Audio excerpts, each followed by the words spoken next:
नमस्कार। भारत माता की,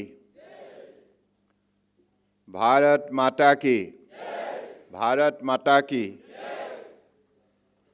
आज हमारी इस बैठक में उपस्थित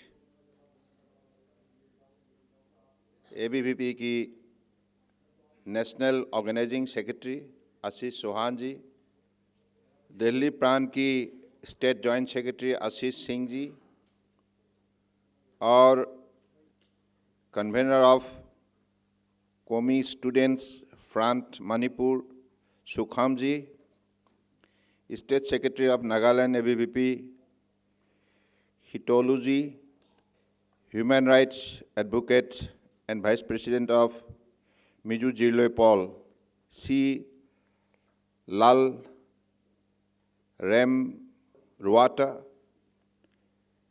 and President all Dimasa Students Union Mairing Johari ji, ABVP Assam State President रिटामणि वैश्य जी और यहाँ उपस्थित सभी नॉर्थ ईस्ट की विद्यार्थी संगठन, युवा संगठन की मेरे साथी और हमारे पास उपस्थित सभी वरिष्ठ संगठन के साथ जुड़े हुए नेतागण, सबको मैं हृदय से आभार व्यक्त करना चाहता हूँ। खास करके एबीवीपी ने बहुत एक महत्वपूर्ण कदम उठाया, देश की राजधानी में नॉर्थ ईस्ट को एकत्रित किया। हमारे विद्यार्थी, हमारे युवा भारत का भविष्य है, इसलिए इन बात को पहले आपको उपलब्धि करना होगा। भारत का भविष्य सुरक्षित और मजबूत बनाने के लिए आप जिम्मेदारी है। हम नॉर्थ ईस्ट प्रांत से है, ये सही है, लेकिन हम भारत की एक प्रतिबद्ध नागरिक है। तो इसलिए आप लोगों ने जो ट्रांसफॉर्मिंग नॉर्थ ईस्ट के सिलसिले में आज प्रस्ताव में बात रखे, मुझे बहुत पसंद हुई, क्योंकि परम आदरणीय प्रधानमंत्री जी ने देश में एक परिवर्तन का माहौल और विकास के सिलसिले में एक मंत्र उन्होंने शुरुआत में दी। वो मंत्र है reform, perform and transform. Reform, perform and transform. उसी नीति के आधारित जो हमारे पिछले 10 साल में ट्रांसफॉर्मेशन हमने देखी है, सबसे पहले कानून व्यवस्था में सुधार लाना चाहिए। इसलिए legislative transformation, then policy transformation. आज नॉर्थ ईस्ट इतना मजबूत क्यों हुई 10 साल के अंदर? एक्टिव पॉलिसी लाया गया है, policy transformation and fiscal transformation, financial transformation. तीनों मूल बिंदु पर आज परम आदरणीय प्रधानमंत्री जी ने देश को जिस हिसाब से दिशा दिया, गति दिया, शक्ति दिया और परिवर्तन का माहौल बनाया, इसके वजह से आज हिंदुस्तान दुनिया की 5वें बड़े अर्थव्यवस्था बने। तो और हमें यहाँ शांत नहीं रहना चाहिए, आगे जाना चाहिए। हमें दुनिया की पहला स्थान में विश्व गुरु के रूप में दुनिया की हाल को मजबूत करना है, दुनिया की समस्या का हाल निकालना है, क्योंकि भारत ही महाभारत है, महाशक्तिशाली है। महाभारत का मतलब जो भी हमारा शक्ति हमारा पास है, विरासत के रूप में, सांस्कृतिक धरोहर के रूप में, इन चीजों को आप लोगों को समझना होगा। और नॉर्थ ईस्ट हम लोगों ने कभी नहीं बोला, मेरा जन्म असम में हुई, आप लोगों को कहीं नागालैंड, मिजोरम, मेघालय, त्रिपुरा, अलग अलग प्रदेश में, लेकिन हम लोगों ने कभी नहीं बोला, कभी नहीं सोचा कि नॉर्थ ईस्ट देश का अष्टलक्ष्मी है। हमारे शक्ति को, शक्ति, संभावना और संपदा, इन तीनों चीजों को हमने खुद अनुसंधान नहीं किया, लेकिन मोदी जी ने किया।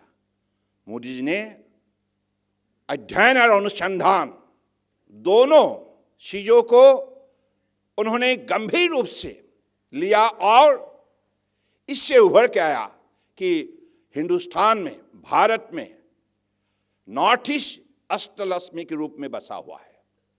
इसको उजागर करना होगा और नॉर्थ ईस्ट मजबूत होगा तो देश मजबूत होगा। नॉर्थ ईस्ट सुरक्षित है, देश सुरक्षित है। तो इसलिए आज ये पार्लियामेंट, संसद, सिर्फ हम निर्वाचित होकर आते हैं, हम संसद में रहते हैं, हम चर्चा करते हैं, ऐसा नहीं हो सकता। Youth parliament is the key to the growth of the nation, to growth of the future generation. Youth power is the supreme power nowadays. जिस देश का पास युवा है वो सबसे शक्तिशाली है और हिंदुस्तान में सबसे ज्यादा युवा बड़ा आबादी है। ये हमारे लिए शक्ति का आधार है। इसलिए मैं चाहूंगा कि आप भी जो ट्रांसफॉर्मेशन के सिलसिले में कहा गया है, हमें ट्रांसफॉर्म करना होगा, खुद को सोच बदलना होगा, अपने देश को देखना होगा, मातृभूमियों के लिए समर्पित भावनाओं से सेवा करने के लिए प्रतिज्ञाबद्ध होना होगा। और आज north east, south east Asia की गेटवे बनाने के लिए एक्ट ईस्ट पॉलिसी लाया गया है। एक्ट ईस्ट पॉलिसी लाने के बाद पहले कांग्रेस ने लुक ईस्ट पॉलिसी लाया था और देखते रह गया। उसमें उन लोगों ने सीमित रखा, ना नीति बना, ना कार्यक्रम बना, ना फाइनेंशियल सपोर्ट, ना एक्टिविटी उन्होंने शुरू की, कुछ नहीं की, सिर्फ कागज में बंदी हो गया look east policy. Modi ji ने कहा नहीं, ये एक्ट ईस्ट पॉलिसी होना चाहिए। एक्ट ईस्ट पॉलिसी बनने से भी नहीं होगा, it should be articulated into action.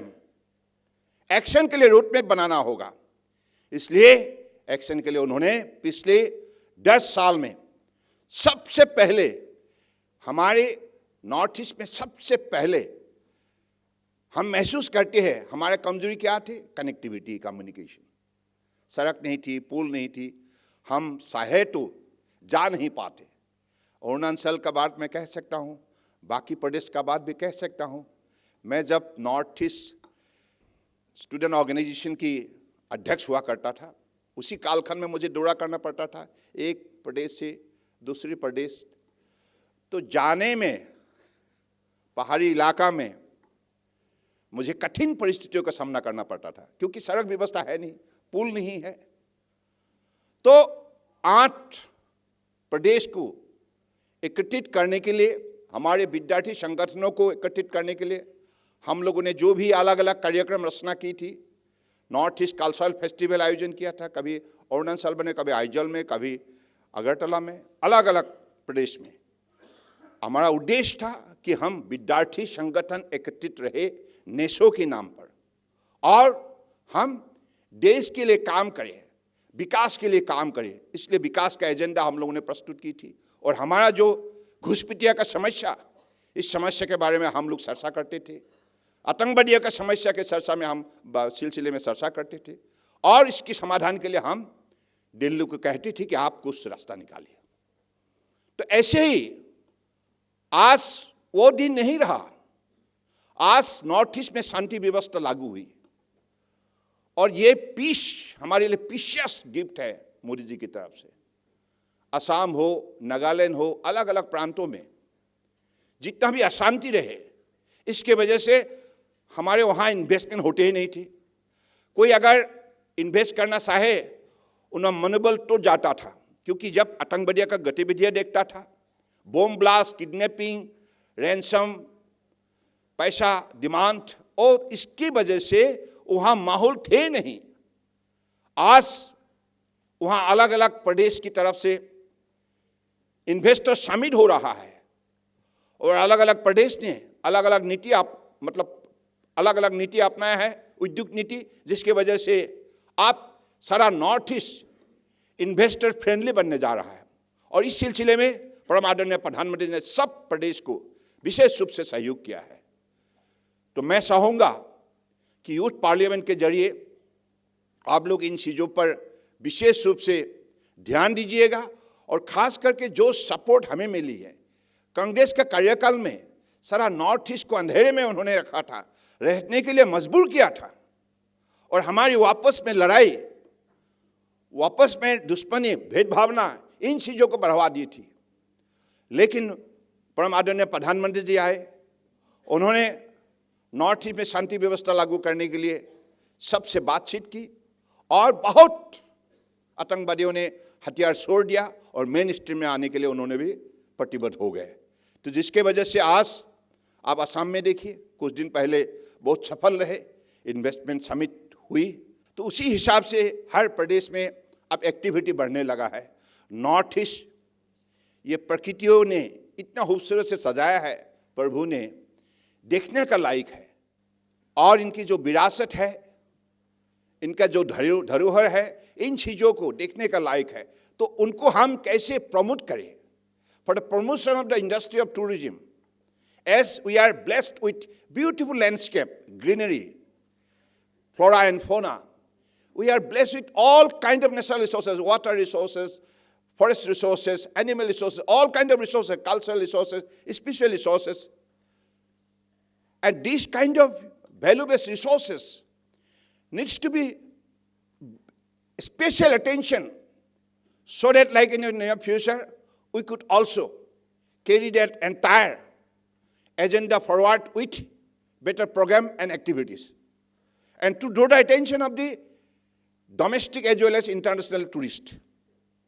तो इसलिए मैं मानता हूं कि आज इस सभा कक्ष में आप लोगों ने इन चीज़ों को भी विशेष रूप से चर्चा की। और इंटरनेशनल बॉर्डर हम घिरे हुए हैं, एक तरफ चाइना, दूसरी तरफ म्यांमार, अलग अलग विदेश राष्ट्रों से हम घिरे हुए हैं। तो हमारे इंटरनेशनल बॉर्डर्स को हमें प्रोटेक्ट करना होगा। ये हमारे सिर्फ मैन इन यूनिफॉर्म प्रोटेक्ट करेगा, ऐसा सोच दिमाग से निकाल दीजिए। ये हमारा दायित्व है। हमारा मातृभूमि को सुरक्षित करना हमारा हर बेटा बेटियों का फर्ज है। तो इसलिए मैं तो चाहूँगा कि हमारी इस विषय पर हमारी विद्यार्थी संगठन वापस में बातचीत जारी रखे, और हमेशा हम कैसे भारत का ये पवित्र भूमि को हम कैसे सुरक्षित करें और इसके विकास के लिए कैसे हम योगदान दें। That what level of contribution we could contribute for the overall growth of the Northeast, overall growth of the country. देखिए, मैं चाहूँगा कि आप लोग निश्चित रूप से इस विषय पर इस पार्लियामेंट में चर्चा करेंगे। तो आज आप लोगों की तरफ से मुझे लगता है कि जो पार्लियामेंट का मतलब है डिस्कस, डिबेट एंड डिसीजन, आप लोग निश्चित रूप से इस विषय पर एक साथ आप लोगों ने बात किया होगा, और हम चाहेंगे कि अगले दिनों में ऐसे ही आप हमेशा वापस में बातचीत करते रहिए। और ख़ास करके जो एबीवीपी की तरफ से एजेंडा प्रस्तुत की गई है, इस एजेंडा पर विशेष रूप से ध्यान दीजिएगा। और हमारी जो सक्सेस स्टोरी है पिछले 10 साल की, इस पर आप लोग जितना गुणगान करिए इतना ही हमारे लिए ठीक है, क्योंकि जब तक आप सही कामों का सही गुणगान नहीं करेंगे तो जनता को पता ही नहीं चलेगा। तो इसलिए मैं चाहूँगा कि जो भी अलग अलग वर्टिकल में, हॉस्पिटल हो, एयरपोर्ट हो, ब्रिजेस हो, रोड्स हो, इंफॉर्मेशन हाईवेज हो, मेडिकल कॉलेजेस हो, आईआईटीज हो, जितना भी मॉडर्न इंस्टीट्यूशन, चाहे शिक्षा क्षेत्र में हो, चाहे इंडस्ट्री सेक्टर में हो, चाहे टेक्नोलॉजी में हो, अलग अलग सेक्टर में जो भी बनी है, इन विषय का भी आप लोगों को चर्चा करना होगा। क्योंकि पिछले 10 साल में जो काम नॉर्थ ईस्ट में हुई है, कांग्रेस की 7 साल की कार्यकाल में कभी नहीं किया। तो इन चीज़ों का कम से कम जनता के बीच में ये संदेश जाना चाहिए। नहीं तो क्या है, कांग्रेस ऐसे ही टिप्पणी देते रहते हैं, उनको भी सवाल करना चाहिए। तो आप लोगों को इतना साल जनता ने मौका दिया, नॉर्थ ईस्ट तो उनके कब्जा में थे। अप टू 2016 तक it was under their domain. Up to 2016, just imagine. तो इसलिए इतनी लंबे साल तक राज करने का बावजूद क्यों उन लोगों ने नॉर्थ ईस्ट के विकास के लिए काम नहीं किया, क्यों कदम नहीं उठाया? आज मोदी जी ने पिछले 10 साल के अंदर हर केंद्रीय मंत्री को 3 महीने के अंदर नॉर्थ ईस्ट विजिट करने के लिए डायरेक्शन दी, और हर वरिष्ठ अधिकारी को भी उन्होंने डायरेक्शन दी, और ये भी कहा कि आप लोग नॉर्थ ईस्ट जाइए, सिर्फ टूरिस्ट के हिसाब से नहीं, पर्यटक के हिसाब से नहीं, एक दिन गया नेक्स्ट दिन आया, ऐसा नहीं हो सकता। आप जाइए, अध्ययन कीजिए, बातचीत कीजिए, और आपके विभाग की तरफ से जो भी कार्यक्रम है सही समय पर उसको लागू कीजिए। ये जो है, ये जो नतीजा हमें मिली है, पहली बार के लिए हुए है।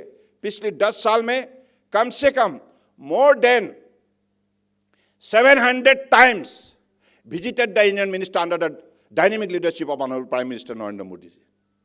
700 times. Congress India's 60 years rule, never before did this kind of exemplary initiative. And Honorable Prime Minister has visited more than 70 times.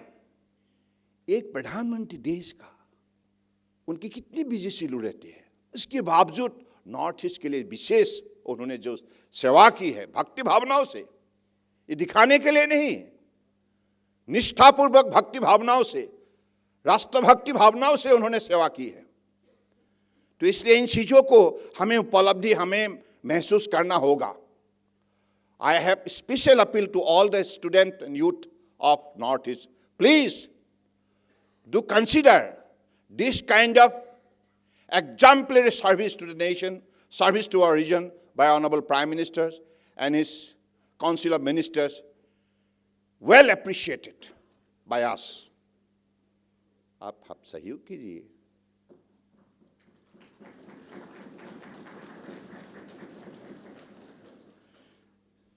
आज मुझे यहाँ से निकलना होगा, I have some other commitment. तो मैं आशीष चौहान जी आपसे भी इजाज़त लेता हूँ, आप सबसे। आप बुरा मत मानिएगा। हमारे सारे नॉर्थ ईस्ट की विद्यार्थी संगठन है, युवा संगठन है, मैं आप लोगों को विशेष रूप से अभिनंदन देता हूँ।